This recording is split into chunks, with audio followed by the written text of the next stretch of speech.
Salut tout le monde, j'espère que vous allez bien. Aujourd'hui dans cette nouvelle vidéo, je vais vous présenter mon top 15 des petites modifications qui ont été apportées à iOS 9 et on va commencer tout de suite. Le premier gros changement, mais c'est une fonctionnalité un petit peu cachée, c'est que vous pouvez configurer un code à 6 chiffres désormais.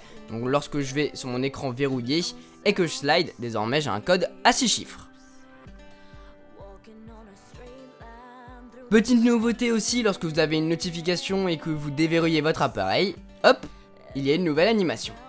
Dans les messages, le bouton appareil photo a changé aussi, maintenant il est en longueur.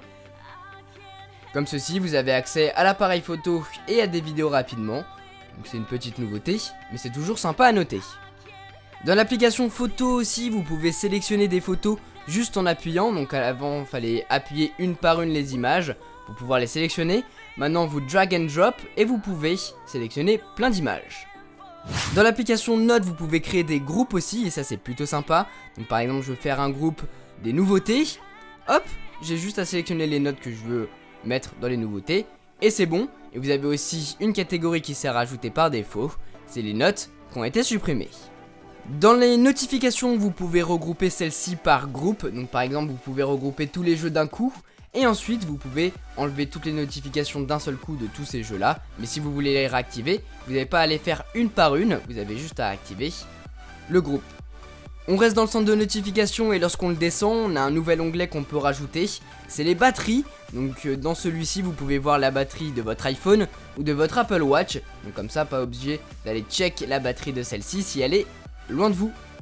Les contacts récents qui étaient avant dans le multitâche à cet endroit-là ont changé de place, ils sont maintenant dans le spotlight avec Proactive et en gros, ils vous donnent quelques suggestions d'amis que vous avez contactés récemment.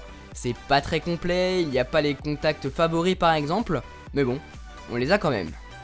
En théorie, avec iOS 9, lorsqu'on branche nos écouteurs, la musique se lance. Là, avec cette première bêta d'iOS 9, ça ne fonctionne pas, mais bon, dans les prochaines bêtas, ça se trouve, ça arrivera. Le bouton Back to dans la barre de statut est aussi un grand changement d'iOS 9. J'en ai parlé dans ma vidéo des nouveautés d'iOS 9, mais là je ne pouvais pas l'éviter. Lorsque vous cliquez sur une actualité par exemple, il vous renvoie sur une autre page, par exemple Safari. Et ici, dans la barre de statut, vous avez le bouton Back to pour revenir là où vous étiez avant. Une autre fonctionnalité bien utile d'iOS 9, c'est le Low Power Mode qui s'active lorsque vous allez dans les réglages au niveau de la section de la batterie. Mais si vous n'avez pas encore le réflexe d'y aller, eh bien votre iPhone vous signale lorsque vous avez 20% de batterie, 10% de batterie, de l'activer avec un pop-up. Dans les réglages d'iOS 9, on peut aussi supprimer les vibrations. Si jamais ça vous gonfle, eh bien vous pouvez les supprimer très facilement. Toujours dans les réglages, on peut changer la résolution des vidéos ralenties ou non. Donc ça c'est vraiment énorme. Vous allez ici et là vous pouvez régler par exemple 1080p 30 fps ou 60 fps, c'est vous qui décidez. Et on peut faire la même chose avec les ralentis avec 120 et 240 fps.